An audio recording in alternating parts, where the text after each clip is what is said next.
Hey everyone, so it's the next day, and the tadpoles definitely ate some of the lettuce, but it was not a big hit, not at all. See that one squirming around? He's actually getting big enough. All the bigger ones are starting to get nubs for their back legs.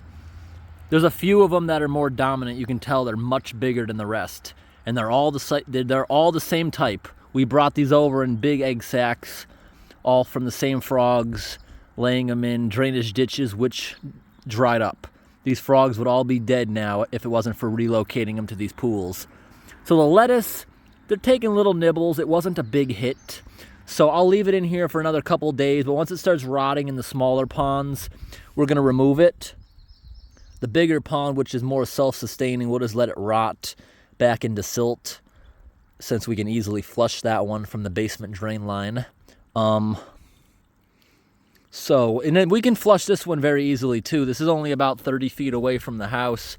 I could just bring the hose over. I do that every couple days and just let it trickle in there, slightly overflow. It cleans the water. It's well water, no chlorine or anything from the city.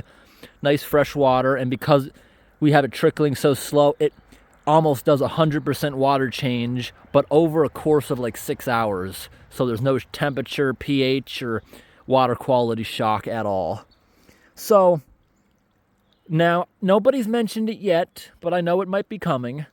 Iceberg lettuce lacks minerals and stuff. I bought this because the store I went to did not have romaine in stock or any other type of fancy lettuce. This is low in vitamins. It's not good to give to animals by itself. But this is just a supplement. We're still giving them fish flakes, pellets, other nutritious food every single day, algae wafers, natural things that just grow in here, grass and things, leaves that fall in there. They eat all that kind of stuff. But yeah, don't ever give animals, your pets, whether it's a lizard, a tortoise, that by itself. I have older videos, no one ever mentioned it there, feeding the tortoise iceberg lettuce. But to a tortoise, that's like what? A 20th, a whole head of lettuce is like a 20th of its daily stuff. I'm talking about a tortoise that was more than half the size of this pool. That was a big old tortoise. We'll make videos of him again sometime, but that was not my tortoise. That was my friend's tortoise. So we'll go over there sometime, next time I go down there to that area. But that tortoise, he's like a lawnmower. He keeps the entire backyard nice and short. He doesn't uproot it. He just keeps it nice and mowed like a golf course, which is really cool. But today, we're going to see if they like watermelon. I heard, by doing some research, they might really, really like watermelon. Some people think this is poisonous or you're not supposed to eat it. You can eat every single piece of that, the rind and everything. I'll throw it in here, and whatever they didn't eat after a few days, I'll remove before it severely starts rotting. And who knows, maybe a raccoon will come by in the middle of the night and steal it. We got a good amount of them that hang out around here. So let's get cutting. I have a plate for some for myself. We're going to throw a little slice in each of the little pools with the tadpoles, and we'll probably throw like the equivalent of half of the watermelon out in the big pond. And we'll give it like 20 minutes and we'll see if there's a feeding frenzy. Every time I put flake food in, feeding frenzy, they all come up immediately. There was really no excitement with this. There's hundreds of tadpoles in here, but only like 2 dozen even took notice with the lettuce. They were definitely eating it, but didn't have much of an interest. And from my research, I found out that if we use lettuce again, next time it'll be the romaine. We're gonna put in the freezer overnight. Freezing lettuce is a big no-no because it comes out soggy, but you want that for them. It'll be easier for them to eat. Although this doesn't really matter. They're just not really interested in it. And the amount of them in here, even if they were interested, that would take a few days, but I don't think they're gonna eat it, and I'm gonna end up removing that and throwing it into a compost area. All right, everybody, let's start cutting this watermelon open now. So, I'm gonna cut a little for myself, and this is for them. Got this big knife. It works great for cutting stuff like this. Don't know its exact purpose, but it's pretty good. Let's see. I've never cut a watermelon with it before. I've only actually used it just for chopping up lettuce for salads real fast. Wow, that works really good. Look at that watermelon right there. Now let's get some more slices. We can go and put them in the ponds. I know how to make this work better. Let's just go ahead and flip it over. That'll work better. Yeah. I don't care if I get this in the grass. I'm not eating that part.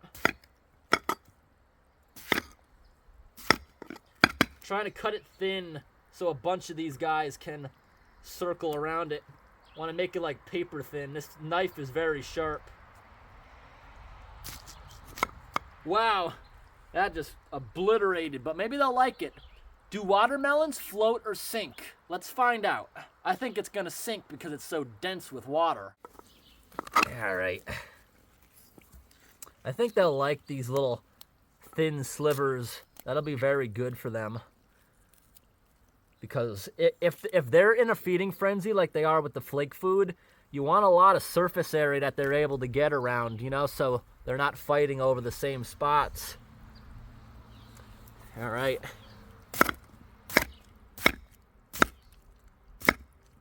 I think that's cut enough.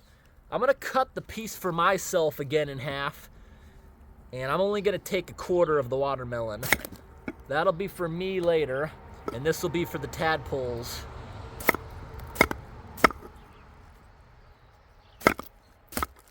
Yeah. Wow, when you cut watermelon thin, one watermelon looks like a ton. And they finally went down in price a little bit. Wow, this is like paper thin, this one. Look at that. Yeah, watermelons, I saw them at the store the other day. Over $10. That's unheard of. In the springtime, Walmart had a clearance. They had a big bin. They were 99 cents. They were really trying to get rid of them. They tasted good. I bought 2 of them. One of them was awesome. The other one, maybe this is why they were discounted. A week later, sitting on the counter, picked it up, spilled and popped like a balloon. It was so gross. All right, here's the one that was like paper thin. Let's put it in, see if they eat it. Okay, it does float. It does float. It's not 100% water, so let's see if any come over. We're also going to go over to the other ponds, and we'll check back here in a little bit, see what happened. I think for this little pond, this is just about enough. We'll go put the rest of this throughout the other pools. And this is very tender. They should be able to eat it really easily.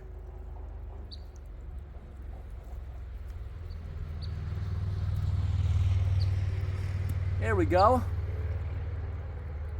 Maybe when they start eating, I'll eat my piece with them right here. This is new to them. They've never had this, and they would never get this in the wild. Now, we can't leave out these guys right here. This pond here was originally stocked with about a couple hundred of them, but something, whether it be a bird or a raccoon or another frog, something came in here and probably ate 90% of them. That's completely natural. Only about 1% of frogs make it to become an adult and reproduce, and only about 2 or 3% of frogs even turn into a frog from a tadpole. And I'm sure their survival rate is higher here, being maintained next to the house. Survival rate's definitely higher than where they would have been. But anyways, because so many were taken out of here and eaten by something, you see how green it's becoming? This is now supporting itself. I wouldn't really have to give them food. Maybe when they got bigger, but there's only about 2 dozen of them left. So there's a lot of algae, natural food. I'm unable to tell if they ate any of the lettuce, but maybe they'll go after that special treat right there. We'll have to check back in, but these guys are definitely not hungry. They never are, because they have so much natural food in there. They don't have to wait for feeding time. Back over to my original frog pond. I put this here a few years ago, maybe 3 years now. This is an actual pond insert. The other ones you saw are made for farm animals to drink out of. They're troughs, but I sunk one into the ground. This was on the side of the road for free. It had a few cracks in it, and amazingly, I sealed those cracks with tire repair kits, tire, cement, and the plug. Been underwater for 3 years, freeze and thaw cycles, still not leaking. Amazing. There's a lot of tadpoles here waiting. Again, they're not very interested in the lettuce, and so it doesn't pollute such a small pond. I'm probably going to remove it and just throw it into the woods or whatever. Let's see if they take an interest in this. We'll come back in like 20 minutes. And what is so cute about this pond, they're actually reproducing. There are so many baby water skimmers. Baby water skimmers eat they kill mosquitoes. Even if they're not hungry, they'll just kill a mosquito if it comes near them. So they're awesome to have in these small ponds so they don't become breeding grounds.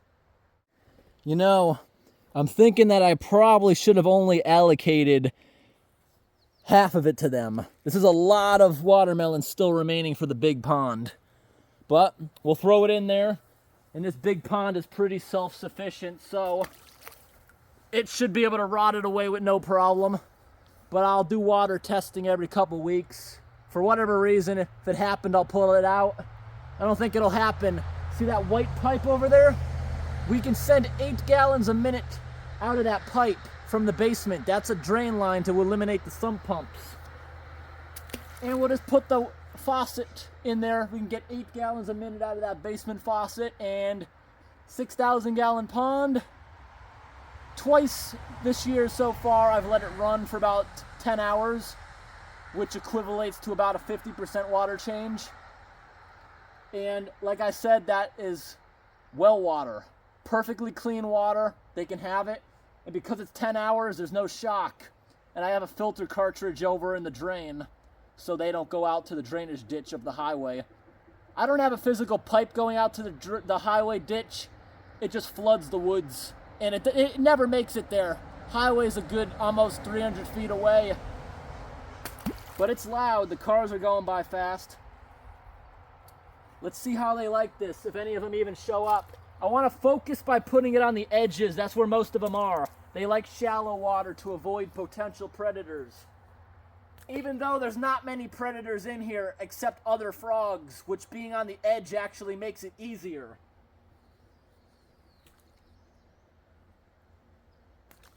I don't know if this is going to be a hit yet. I really don't know. This is a kind of a lot of watermelon. You know what I think I'm going to do with this? This is a little bit too much for the tadpoles, I think, to possibly eat it all. I'm going to leave this plate, I think, on my porch, and maybe birds will come pick at it before nighttime. We cannot just leave it out because it is illegal to leave food out when you have known bears. I don't think a bear is going to come in the water to get this. I sure hope not, because they might rip the liner with their claws. But we'll keep an eye out for them. This is probably the only thing we're throwing in there that a bear would really want to fish out. Next time we do this, maybe in a week, we're going to try seeing if they like cucumbers. If that fails, I'm probably just going to give up on the vegetable idea, and I'll keep feeding them what they love. Algae wafers, pelleted food, and goldfish flakes seem to be their favorite. We'll check back in on this pond in about 20 minutes or half an hour and see if they started coming up to get it. All right, everyone, back to the first pond. It hasn't even been 15 minutes. Oh, yes, this is definitely more of a hit than the lettuce. Look at them already coming over here, and only more and more are going to come up. Look how cute that is. There's so many of these guys coming up to get the lettuce. Look at all their little mouths on the edge. That's why I cut it into such small pieces so there's more area. But that's the only area they've really come up. Maybe they learned from their friends. Oh, wow, look at them all on this piece. That's so cute. Yeah, they do love watermelon. Look how small that one is. That's like the runt. Look at that. It's so tiny. His friends are going to end up eating them because they're going to turn into frogs. The ones that don't eat a lot are the ones who are not going to work out. Wow, just me standing here. More and more are coming over. I can't wait to see what this feeding frenzy might look like. Just give it like another half hour. Maybe all the hundreds will come up. Wow, I can't wait to see what the big pond looks like.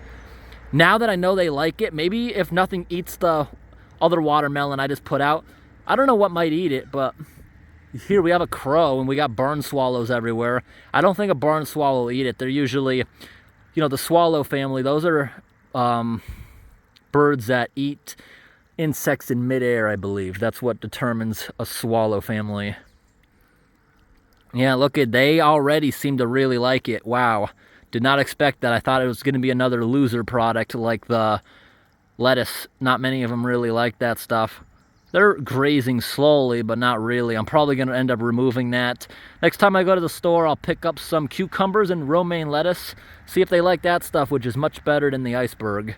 But this stuff here, this is a sugary treat, and at least it's nutritious for them, and they're eating it. We want them to turn into frogs.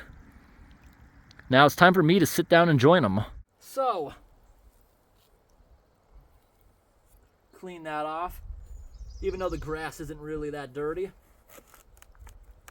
gonna go put this other half in the house right here.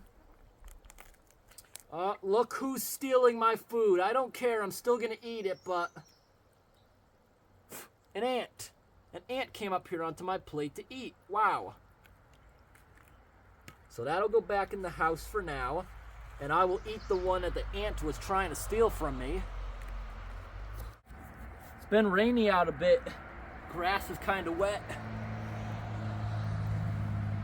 I don't see any more ants, but ants leave like a little invisible scent line, so that means more could show up. Eat some of this with them. Yeah, more are starting to show up. They like it. I think a lot of that watermelon will be gone tomorrow.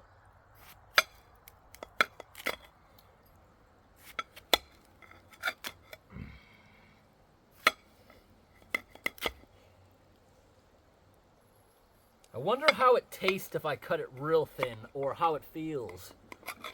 I'm trying to cut a thin piece like that paper thin one I did earlier.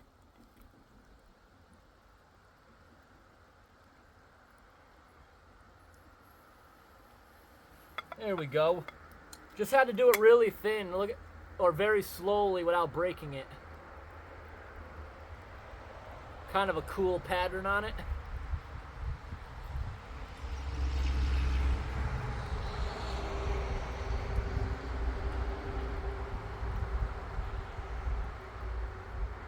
You don't think a hummingbird would eat this, do you? We got hummingbird feeders all over the place, and those guys come by almost every day.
I personally don't like the green part. It just doesn't taste like anything to me. It's just crunchy and bland.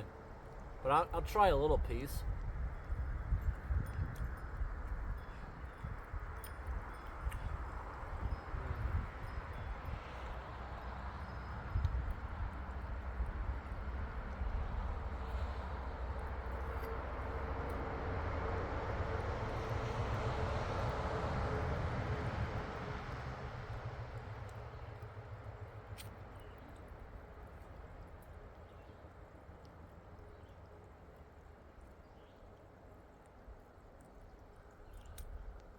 Beautiful day out today. High temperature's only 51. Awesome for almost the middle of June.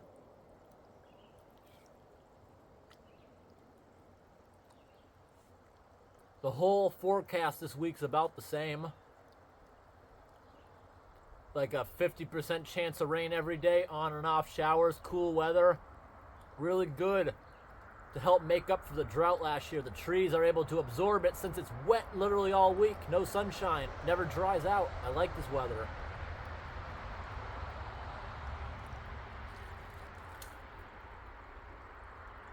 The only thing that's suffering from this weather is I got like this air pump right here running. You see that? Oxygen pump, and it's got a battery backup. There's not enough solar power to charge the battery. It's running, but it won't run at night. And that's the same case with a lot of my fountains.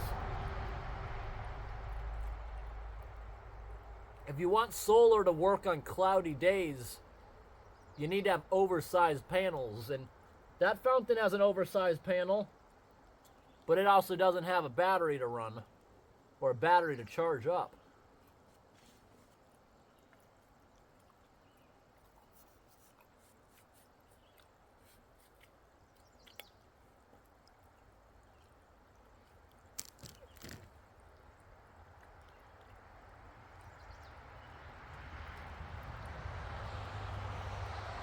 You know, I'm gonna finish this, but even just this is only an eighth of a watermelon I'm eating. I'm already getting that feeling in my stomach, you know, when you drink too much. I feel full very quickly.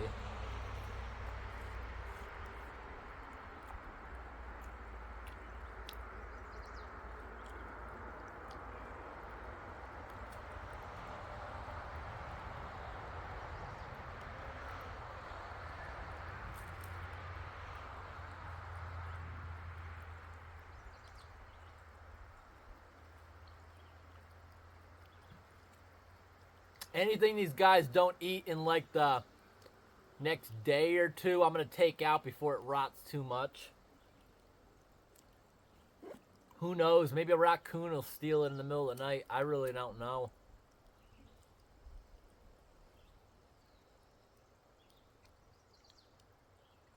This is pretty sugary, so this is just a treat for them. Same thing we used to do with the tortoise.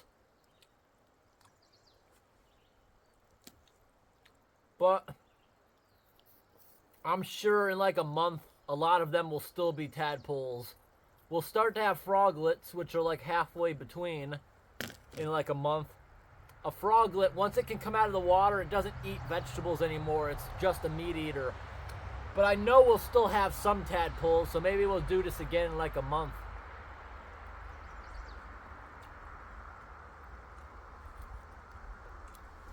Just an eighth of a watermelon. I'm struggling to eat it. And I haven't had anything to eat since breakfast. It's almost 2 o'clock. I should be hungry, but this is filling me up fast.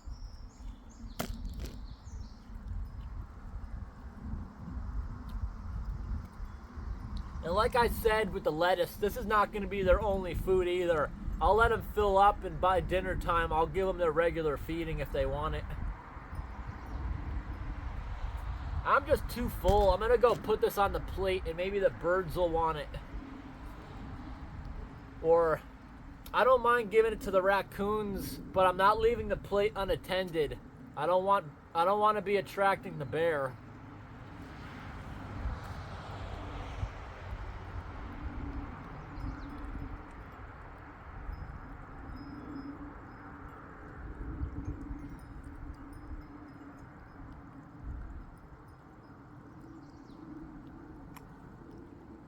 But I don't plan on going anywhere this weekend at all. So if we do see the bear, I'll just scare him away.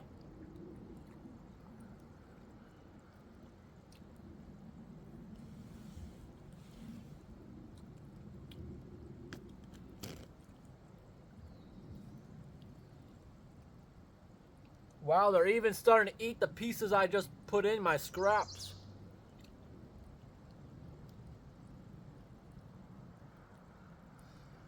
I think next time we do this, we'll just give it to them slower so we can spread the watermelon out over a couple days. That was a lot of watermelon, even for these thousands of tadpoles. But the question is, how fast is it going to disappear? I don't know. I also feel like if we just put a little tiny piece in at a time, it's less likely to attract things like bears. I don't think a bear, because they're so big, would have much of an interest in eating the tadpoles. It would just probably steal the watermelon.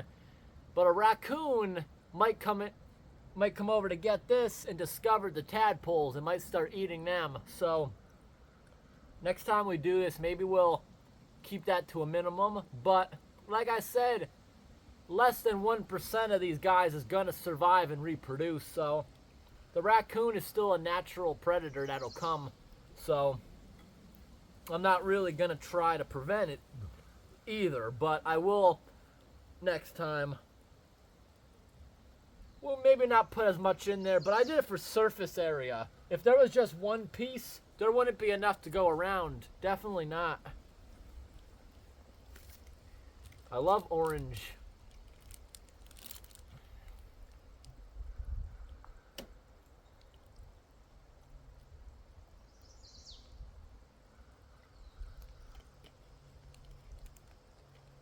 Suddenly nice and quiet. Pretty big break in the highway. Usually it's non-stop traffic unless you're out here in the middle of the night. All right, I better get up. I'm gonna take you guys around the yard and we'll go check on all the ponds. See how many came up. Based on this, I expect a huge feeding frenzy at the pond I told you I fixed with tire patches or tire plugs.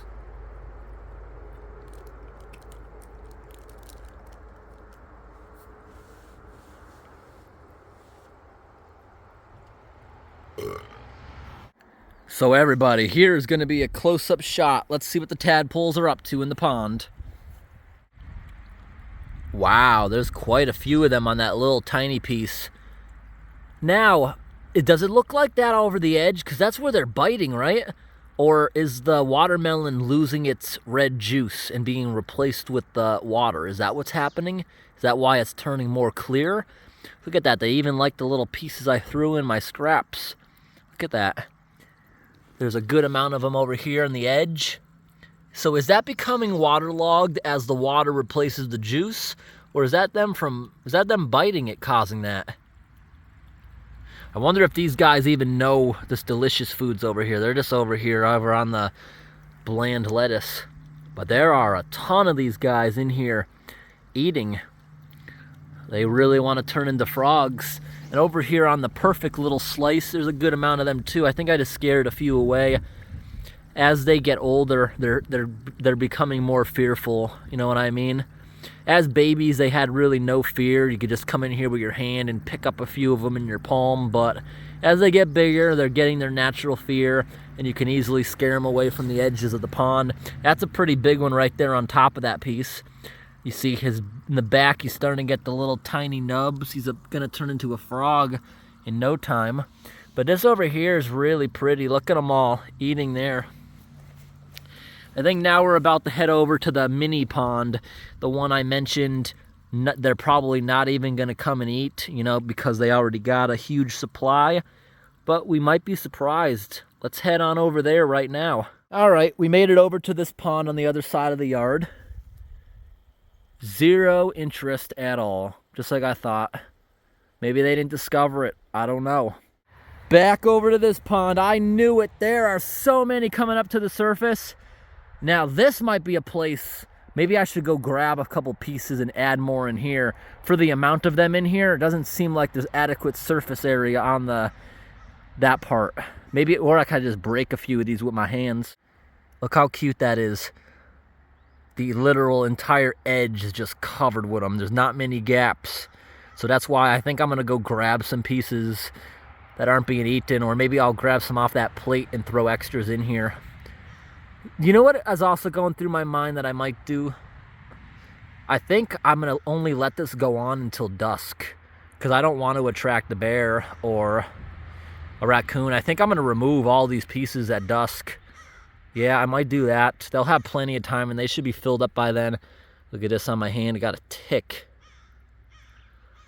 I hate them guys. But thankfully, since I mowed the lawn with the grass being short, the turkeys came through that day, because the turkeys are smart enough to know cut grass means easy pickings. Oh, you saw those ones already have fear.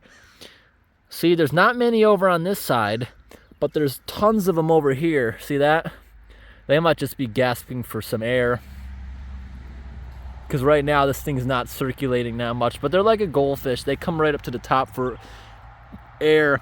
When I put the watermelon in this natural waterfowl filter with the moss, it was flowing, but I think it just got shady enough with the sprinkling rain. It just started raining. I think that pump just shut down, so that's not circulating. And it's also too dark for the fountains to run properly. See, it's just gulping really slowly. And this fountain over here, despite it being all faded in the sun, it does still operate perfect, but it needs full sunlight. And look, there's one of the baby water skimmers I was talking about. If you look in the top left of the screen, now I'm going to move over into the middle. There's a good amount of the baby water skimmers. which is really cool to see. I'm wondering if these guys are just looking for more watermelon. I think we're gonna go grab some more pieces to put over here. This is now 10x optical zoom, and you can really see them biting. Isn't that cute? Wow, look how big that one is. And they're all the same type. That one's gonna be one of the first to turn into a frog. Wow, this is so cute. I wonder if anyone else has made videos like this on YouTube. I didn't look that up. I think I'm gonna look that up. Maybe they have better ideas of how to handle this kind of stuff. You can see lots of raindrops on the water. We are zoomed in, 10x optical zoom, looking at the pieces out in the middle of the water on the giant pond. Nothing yet. We're not really seeing anything. But do we have any that are coming over on the edges? There doesn't seem to be much activity in this gigantic pond either, just like the small metal one. And one of the reasons is I am also feeding them in here.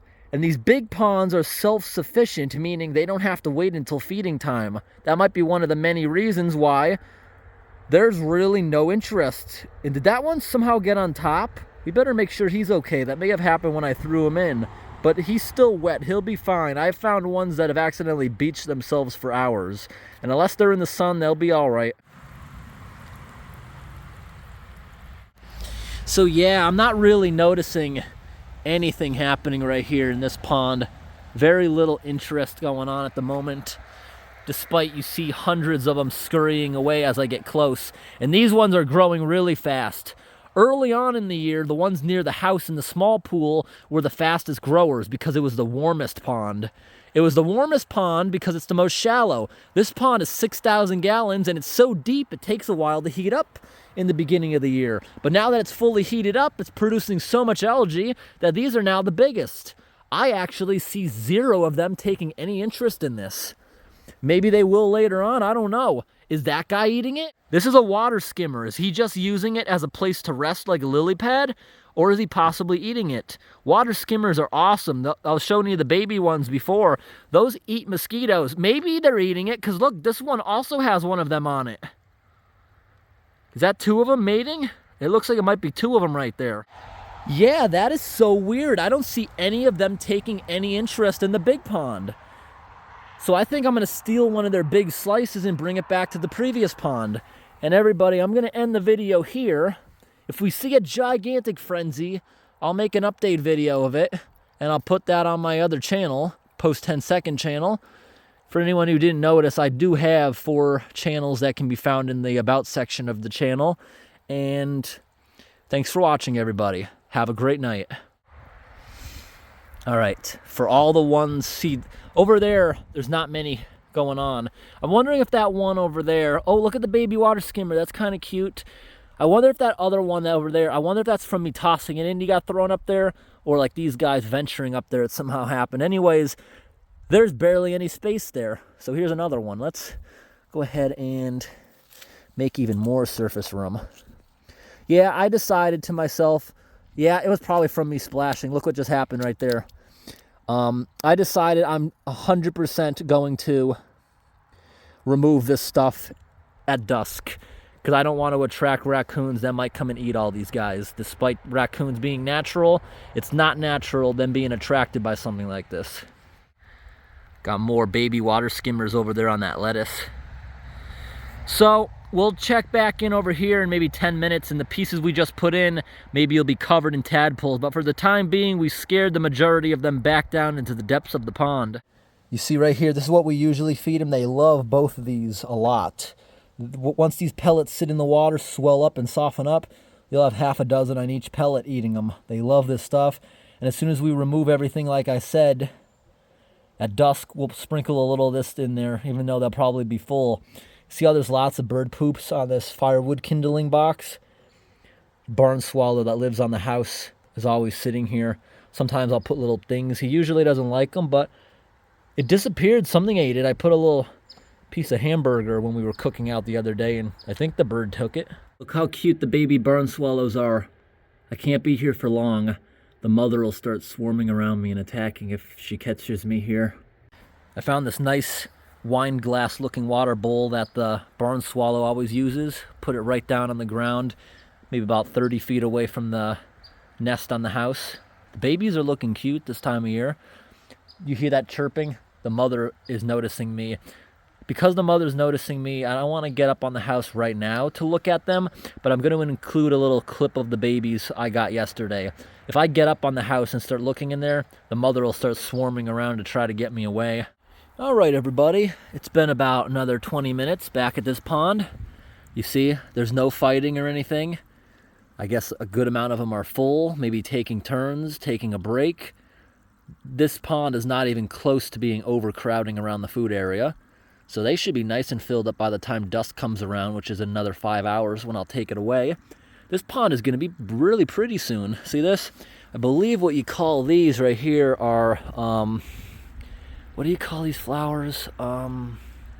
Indian paintbrushes. These are going to be very beautiful in like a week or so. And they bloom for quite a while. I remember last year I purposely didn't mow part of the yard for them, and I'll do it again this year. Look at this, we got all these nice strawberries coming up around the pond. Those are all wild strawberries. They're not like the supermarket ones. I do have an actual big commercial farm plant that makes big ones that are like 2 or 3 inches long. But these are gonna be the size of raspberries, and they attract a good amount of wildlife. So this year I am not mowing like half of the yard. You see, this is what happens when you live in the country and you're away from the city. In the city, a lot of people to make their lawns green, and also, unfortunately, to satisfy a-hole HOAs and stuff like that, you can't have weeds or things like this growing in your yard. And this stuff simply won't grow if you mow it over. Well, it will, but it won't produce any strawberries. The strawberries in this actually are the size of a small raspberry. Really small, but very sweet, and they attract animals. Yeah, in a city, a lot of people use weed killer that targets basically everything but grass. So you'll never see anything like that coming up. But here we have little blueberry bushes that come up every year. Even if you mow them over, they come right back.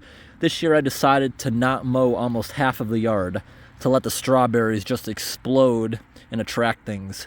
I'll mow them down at the end of the season, but that area of the yard I'll probably only mow the end of the year when everything dies back naturally anyways.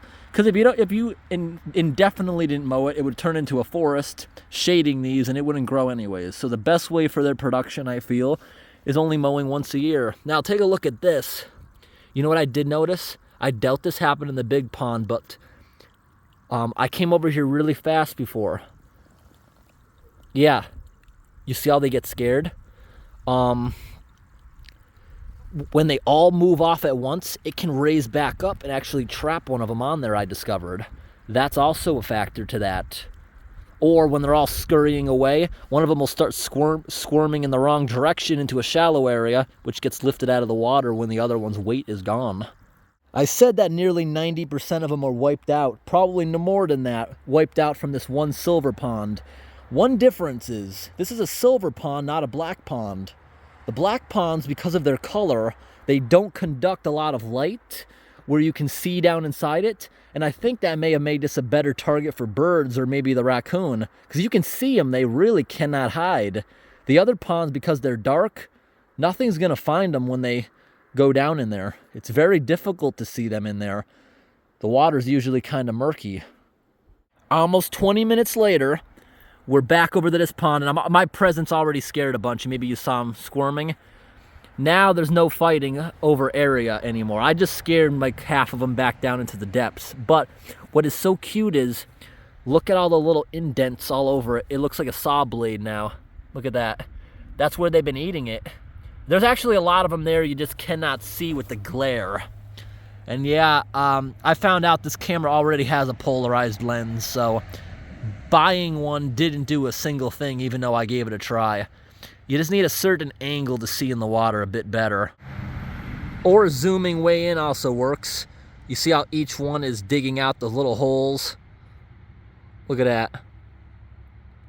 That's really cute. Now let's zoom over here. You can see them even better. Look at that.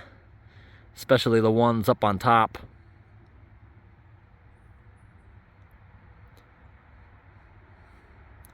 Really cute.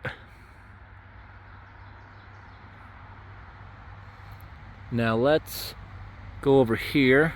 See these guys?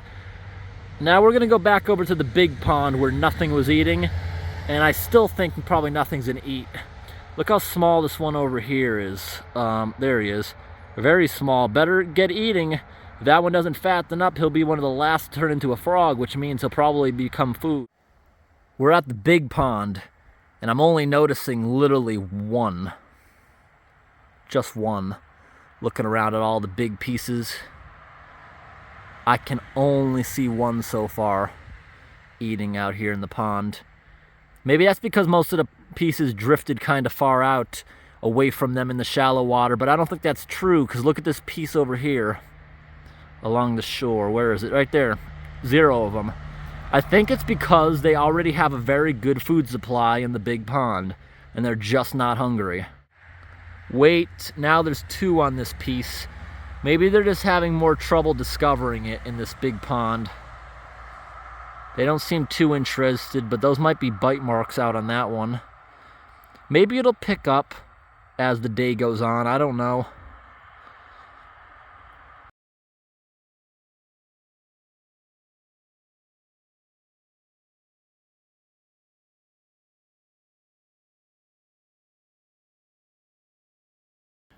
Does anybody in the comments know? Because I really don't know. Do maple trees produce more seeds on certain years? Because I know oak trees every couple of years will have a giant explosion. There'll be so many acorns, which results in a giant boom of squirrels. Last year, none of my maple trees produced these spinners, and none of my pine trees at all produced pine cones. And I assumed it was because of the drought.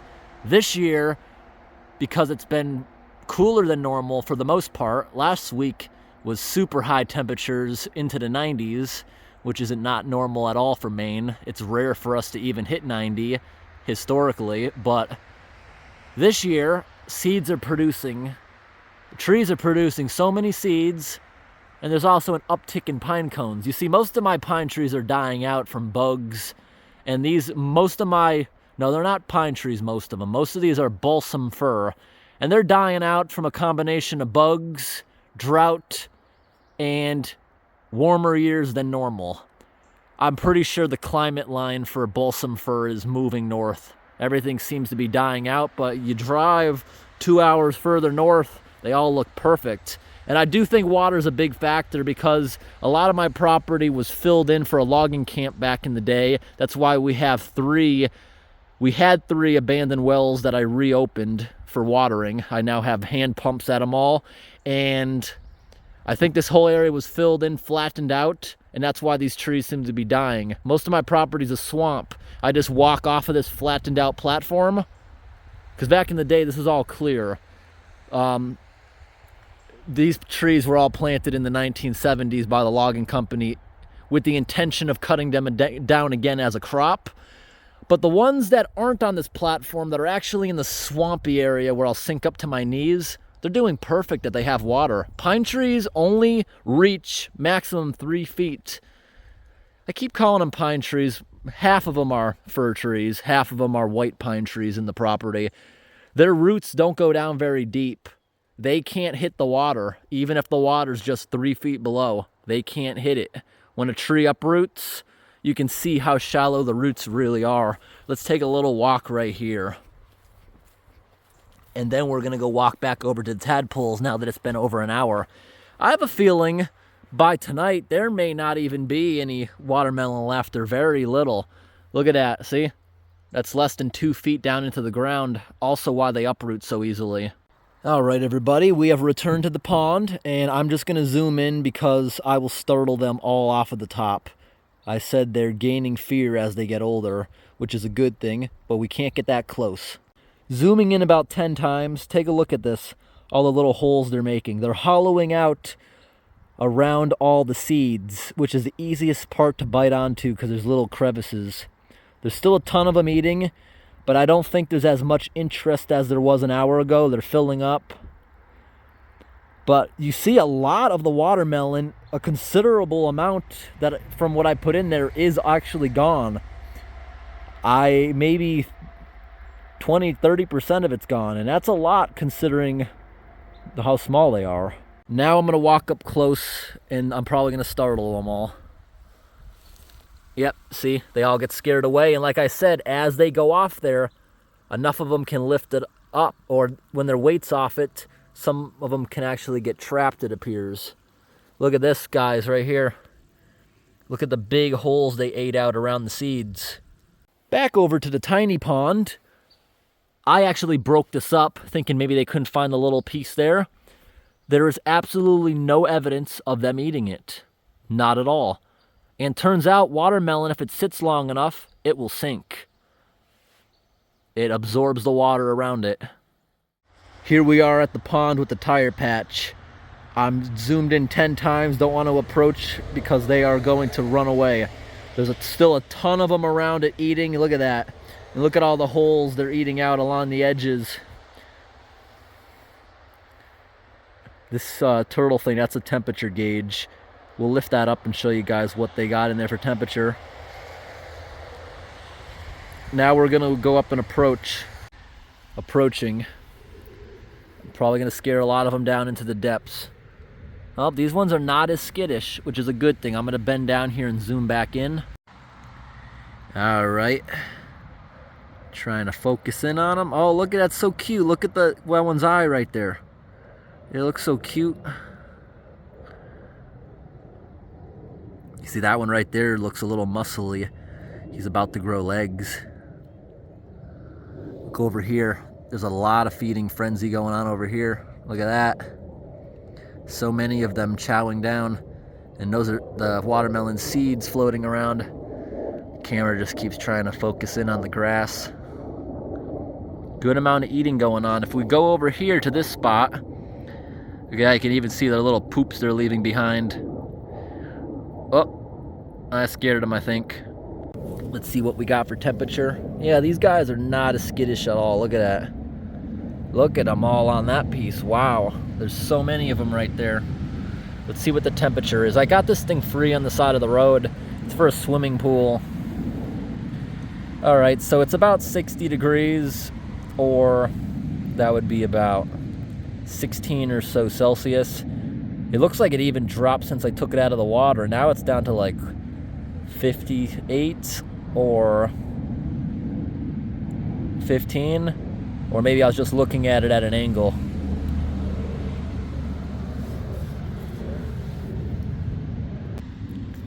Alrighty, we're coming down here. Lou, the sprinkler just came on.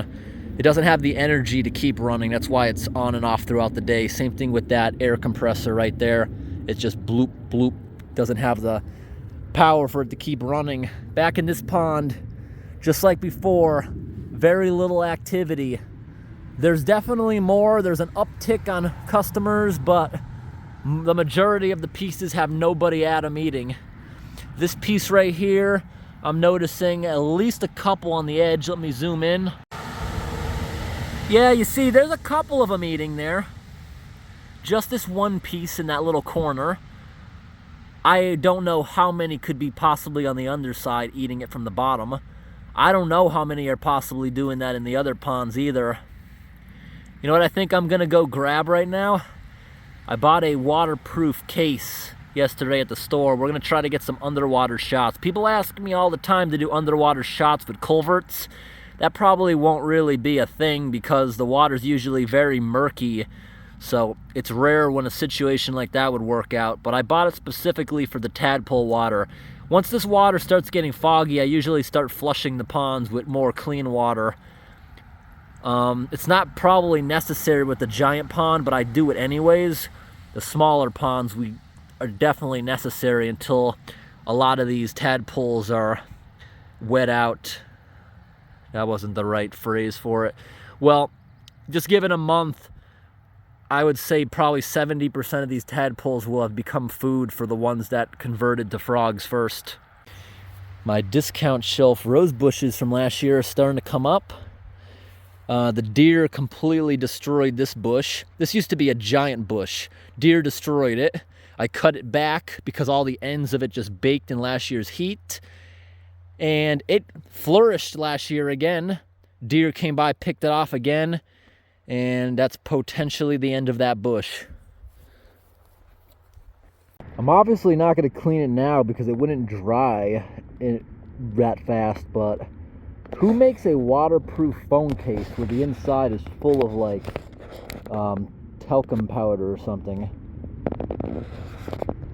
It's kind of hard to wipe it out, but I think I got it good enough.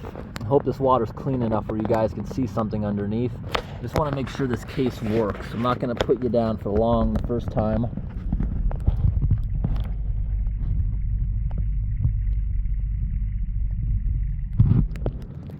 Just checking for internal water leaks. I don't see any, so we'll go back down for a little bit. I will do this again with the tadpole swimming. I just want to get the water cleaner the next time I do it. I'll make sure the water's nice and clean. Let's get underneath.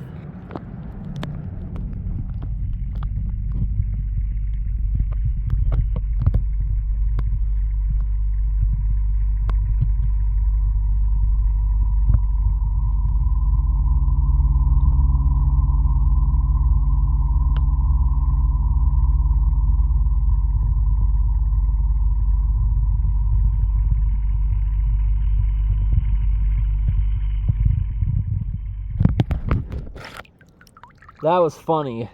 Nope, no water seems to have gotten in. Did you see the one that was trying to nibble on the camera lens? I hope that showed up.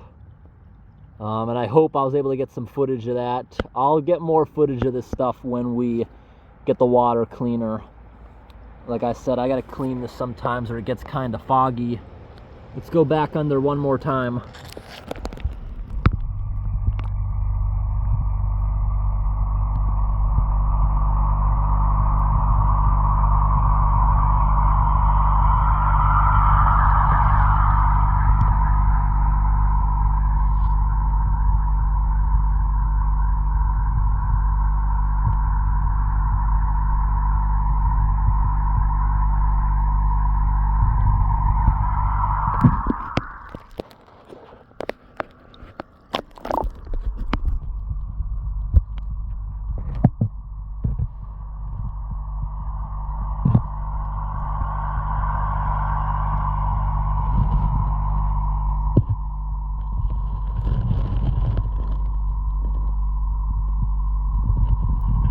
Yeah, that was really cool. And to try to get some more clear footage, even though I just did this 2 days ago, we're gonna circulate a little bit of water. We'll let that run for maybe an hour or two, slowly spilling out the edge right there. Every time we're done shutting that off, we gotta make sure we gotta push them back in before it drains down, because sometimes there's a few right there that would get trapped. So let that run for an hour or two. That water should clear up pretty well as it replenishes it. And then we'll try to get more footage. We'll just wait another 2 hours or so. Yeah, a good amount of that is already gone. By nighttime, they may have even taken down half of it in the two pools where they're loving it. Not the big pond, though. That was so cool seeing them eating from the underside. So here, you don't see it, but who knows how many are on the underside right now eating. After about 30 minutes, you can visually see that side of the pond is becoming clearer than this side as the nasty water is slowly getting pushed over a course of a couple of hours. Right here is the mother barn swallow up on this tree branch. Oh. About a month ago, I leveled this tree down. I tried to carve a chair out of it like 2 years ago after it fell over, but it wasn't that great. So I hollowed this out like a flower pot and I planted fern bulbs in there, or at least I thought. Nothing's coming up. So I think what I might try doing at this point, the fern was found in a swamp, so I didn't drill any holes. Now I think I'm going to drill a couple drain holes and maybe plant a tree in there. And as the stump deteriorates, the new tree will just take its place. I did that in a few other spots in the yard.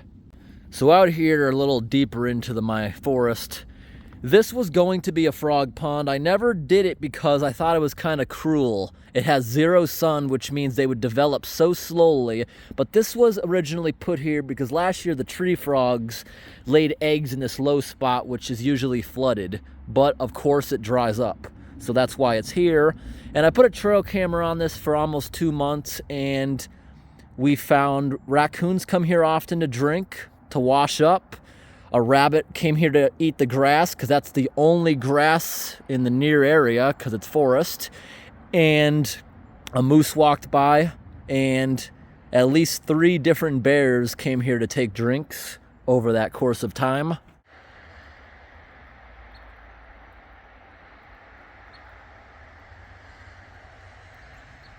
The grass is becoming a bit squishy as we're slowly overflowing the pond, but the thick grass stops the tadpoles from being flushed out. Like I said, when we start shutting the water off, we just got to make sure they're not in these little crevices along the edge. Now that time is going on, some of the watermelon is beginning to sink. Look at that. But the water's definitely clearing up from giving it a little flushing. We got to do this about twice a week to keep the pollution levels down to an appropriate amount. Needs to be done about twice a week, maybe once a week, depending how much we feed them. Now, you see, these pieces may even sink by later. And if they sink in the ponds, then we'll probably leave it. I don't think it'll even attract animals. So we'll flush the other small pond tomorrow. And these things get murky pretty quickly. So that, I don't think anything will find them. The sunken pieces I'll probably leave and not remove tonight. Just over an hour. The water is visually much clearer. We're going to let it run for a little bit longer. You see my cattails? They're getting pretty big. You see the little ends, how they're a little dead? On May 18th, we had a deep freeze. It got way, way below freezing, killing a lot of things, even knocking off a bunch of leaves on the trees that had started growing. I put cattails in a lot of my ponds because they are like pollution vacuums. They are really good at purifying water. That's why you see them all the time in ponds purposely planted next to parking lots to help with pollution control. I will not put these in the big pond. I did last year, but I removed them because I found out their roots can actually dig right through rubber liners. But this is a piece of plastic, and even if this thing did fail, it's not a big price to take care of. This insert right here is for an animal to drink out of. About $100 at the Tractor Supply. My pond liner, I believe that's 40 millimeter liner, and that is very expensive, that stuff. That costs like $1,200 to order that thing. I don't think it'll last long because it only says there's a 19% chance of rain, but it just started raining pretty heavily. Rain is always welcome. Rain's a good thing. All right, everyone, I just shut the water off, and it has just about stopped raining, maybe a few sprinkles here and there, but it poured for a little bit, and now you see how the water's going down? See, it can trap these guys in here, so I got to carefully go around the edge and get all these guys back into the water like that. Yep. See? It's got to go around the edge, just lightly tap. And if you come across one, they will squirm. They're usually right on the edge. And you see, that now has no water. But even ones that have been there for like an hour, they don't die fast unless it's sunny outside. All right, you see? Just going to get them out of here because less than 5 minutes, this water won't be here anymore. Look at them all. There's a good amount of them over here on the edge because this is new territory to them. Want to explore. There's another one. Come on out. This one's trying to hide in here from me. Look at him. And now some of them may come right back, but you see back here where I just checked at the beginning, there won't be any. They won't come back there again. See, most of them you just interrupt them and they come right back in. It's pretty simple. I don't see any more wiggling there. Well, there's a couple that were in there. Here's one that's kind of tangled in the grass. There he goes. Coming along. This area doesn't really have that inner lip or that outside lip. So right here, it's kind of hard for them to get trapped. See that? Oh, there's a ton of them right there. I'm going to have to run my finger along like this again later on. I've never, ever seen them trapped on that edge because that's not where it overflows. That's the slightly higher area. So I don't see any more right now, but I'll check this out again in like 10 minutes once that water is completely receded. All right, everyone, we are pretty in the clear now. See, the waters receded where they cannot really go anywhere now. There's none there. So look at this. A lot of them are actually feeding on the bottom. If we flip some of these pieces over, there's a heavier amount of bite marks, if you can see that. There's not as many eating this now because they're just simply full. But right there's a ton on that piece underwater. But now that the water's so crystal clear, we're going to put the camera back underwater in just a couple of minutes. Now, you heard those noises underwater. You could definitely hear this thing making noise. You could hear the vibrations coming all the way back from that line from the pump. You could also hear the vibrations of the fountain running. That is what your aquarium fish listen to all day. Put your ear up to the glass. You can hear it pretty well. This thing actually just shut off because it got a little more cloudy out, I guess. Supposedly, a lot of the clouds and rain, it's also mixed with Canada's wildfire smoke. That's also cutting down a lot of visibility. Wow, this piece really got hollowed out. Look at the holes they made around all the seeds. Maybe we'll have some watermelon plants sprouting under the water at some point. Look at this. Did they hollow a hole? No, that's not a hole. It's a piece of bark from the potting soil I put around the edge for the grass to grow in. I thought that was a hole. It's not. It's kind of cool. Let me zoom in on the roots under there, and then you'll get to see it underwater too. We'll go under there for a few minutes. You see underwater, I thought it looked kind of cool, the root system of the cattails. This thing has about 2 inches of sediment, sand, and mud at the bottom I intentionally put for rooting. It also helps the biological cycle, a place for the bacteria that breaks down the waste to live, just like the gravel in an aquarium. All right, everyone. I was able to clean out a lot of whatever that talcum powder or whatever it was. It looked like that, probably in the factory to stop this plastic case from sticking to itself because they're probably packaging it so fast. People keep asking me in the comments today if we are seeing wildfire smoke. No, it's mixed with too much clouds and rain. I'm not seeing anything like that. But we certainly saw the smog yesterday. All right. I just want to do like I did earlier. Just want to testing for a few seconds. Doesn't look like any water's coming in. This is a waterproof camera anyways, supposedly, but now we're just going to explore underneath here for a few minutes, see what we can find.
I hope you guys were able to see that pretty well. Yeah, it looks like you guys were able to see it pretty well. Just wanted to make sure the inside of this case wasn't making condensation like a ice cold water on a hot day, because the phone is considerably warmer, I know, than the water. That water is very cold compared to earlier, since we put a lot of brand new water in there from the well, and that's why we do it slowly, just like you should in an aquarium, so you don't shock the fish. Change it slowly. So we're going to bring you back down in there. Hopefully you were able to see them all eating that mostly submerged piece. And that's so cool. They're all swimming along the bottom. Let's go back under for a little while.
Hopefully that's not too foggy. It looks like the entire camera is fogging up underneath there from that temperature difference. Let's go back under one more time.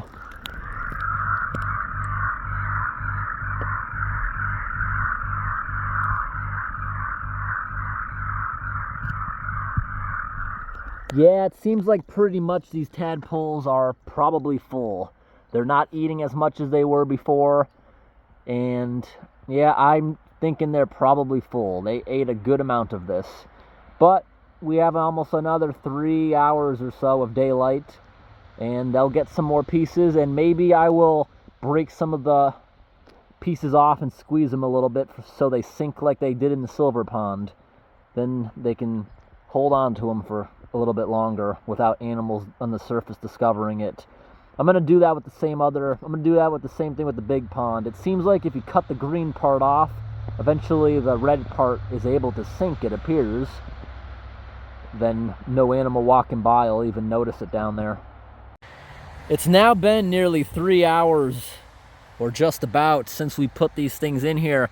This pond, there's a noticeable decline in customers. They're also appearingly filling up. But look how cool this looks right here, where they have really started hollowing it out. Look at that. All around all the seeds. Now, I can see them down there, they're eating, but I'm gonna flip it over and maybe you guys can see. All the seeds just popped out. Wow, they're still on it, even though I turned it over. Wow. Look at those crevices they made. Look at that. Awesome. Let's put it back in there. Sorry for interrupting you guys. Over here, look at how much they're eating on the edges. It's really cool. Not nearly as many as before. Yeah, this water is a bit warmer. That other pool, we probably cooled it down a lot. I'm curious. Let's go bring this guy over and check it in like 10 minutes. And tonight, this pond is also going to get a little bit of flushing. Just these two ponds are the ones that really need maintenance. That silver one, since there's not as many in there anymore, only got to be done every couple of weeks, I would say. The big pond, I'm still doing it every couple of weeks, despite if it technically needs it or not. We'll check back in on this in 10 minutes. My prediction's going to be that the other pond was reading about 60 degrees in Celsius. For you guys, around 15 or so. I'm going to estimate this pond is probably going to be around 45, maybe 50, which is around 10 degrees, maybe. Now, all these guys in here, look at, they love this nice red watermelon. And this guy's trying to get my red blood. Look at him right there. He's about to meet a red flame. So after reviewing some of the underwater footage, I'm noticing when the camera was sideways, it didn't look as good. But if it was looking directly down while in the water, it looked pretty clear. I think when the plastic case is smack against the lens, without that little gap, it looks so much better. Now, let's see. Did any of you guys predict the temperature? Let's see what it'll be. But you guys don't feel it, so it wouldn't really be fair. Not as cold as I expected. It appears to be around 54, or that would be around 12 Celsius. Not as cold as I thought it would be. We only really dropped 8 degrees in temperature, assuming this was similar temperature to the other pond. So, there's still a good amount of them eating, but not nearly as much as before. I'll probably try giving them a little bit of their regular food. But if any of you are interested, I have a channel where I do updates on these guys almost every day. I'll sometimes upload them to my gardening channel and vintage food unboxing channel, which is New England Wildlife and More. But almost daily updates on the tadpoles progression on Post 10 Second channel, which I'll upload, or maybe shorts almost every day. Wow, they're really starting to pick up again. Maybe there weren't as many because I was interrupting them, especially with the underwater camera. There's a lot coming now. Look at them. But a lot of them look tired or maybe ready to sleep. You see how they're just parking themselves all on the bottom and not really moving around. They're getting tired from eating all that watermelon today. Yeah, definitely. So, I'm going to end the video here, everybody. Thanks for watching, and have a great day. Yep, the sun is beginning to go down despite It won't be dark for a few hours, but you see, the air compressor's barely producing any air now, and that fountain is more and more shutting off rather than being on. Sun is getting dimmer, maybe mixed with all that wildfire smoke, mixed with clouds, mixed with rain. There's a lot of dark factors going on today.